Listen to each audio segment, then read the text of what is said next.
మొట్టమొదట ఎక్కడైనా అభివృద్ధి జరగాలన్నా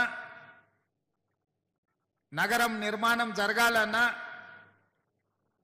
వాళ్ళకి ఇక్కడ విద్యా ఉపాధి అవకాశాలకు సంబంధించి వైద్యానికి సంబంధించిన మౌలిక వసతులను ఏర్పాటు చేయాల్సిన బాధ్యత ప్రభుత్వం మీద ఉన్నది.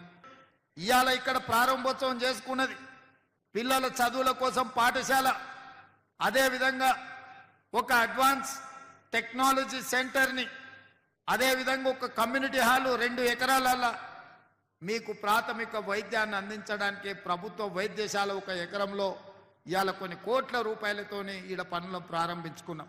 యంగ్ ఇండియా స్కిల్ యూనివర్సిటీకి దాదాపుగా 57 ఎకరాలతోని దాదాపుగా 150 కోట్ల రూపాయలతోని ఇవాళ శిక్షణ ఇవ్వడానికి నిరుద్యోగ యువకులకి ఇవాళ పనులను ప్రారంభించుకున్నాం. స్కిల్ యూనివర్సిటీలో మీకు అడ్మిషన్ వచ్చిందంటే మీకు ఉద్యోగం గ్యారంటీ అని చెప్పి నేను మాట ఇస్తున్నా. హైదరాబాద్ నగరాన్ని నవాబులు కట్టి ఉండొచ్చు, సికింద్రాబాద్ నగరాన్ని బ్రిటిషర్తో పాటు చాలా మంది అభివృద్ధి చేసి ఉండొచ్చు, సైబరాబాద్ నగరాన్ని చంద్రబాబు నాయుడు రాజశేఖర రెడ్డి గారు నిర్మించి ఉండొచ్చు. ఇవాళ 3 నగరాలు వాళ్ళు నిర్మిస్తే 4th సిటీ ఇవాళ బాగరి కంచెను ఫ్యూచర్ సిటీగా మార్చబోతుంది. ఈ వేదిక మీద ఉన్న నా మంత్రివర్గ సహచరులతోటి న్యూయార్క్ నగరానికంటే అధునాతమైన నగరాన్ని ఇక్కడ నిర్మించి చూపిస్తాం.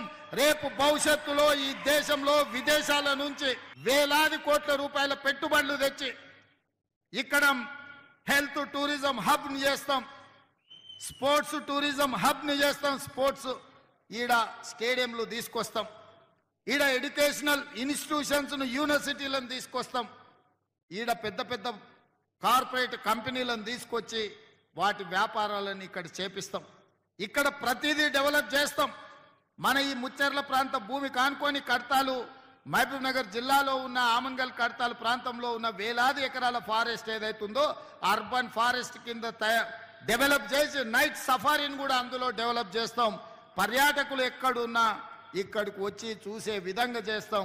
భూమి అయిన పేదలకు కూడా నేను మాట ఇస్తున్నా, మీ బాగు కోసం, మీ మేలు కోసం, మీ లబ్ధి కోసం ఈ ప్రభుత్వం పనిచేస్తుంది. మిమ్మల్ని 100% ఆదుకుంటుంది. మీ ఇళ్లలో ఉన్న యువకులకు శిక్షణ ఇప్పించి ఉద్యోగ భద్రత కల్పించే బాధ్యత మన ప్రభుత్వం తీసుకుంటుంది, ప్రజా ప్రభుత్వం తీసుకుంటుందని నేను చెప్పదలుచుకున్నా.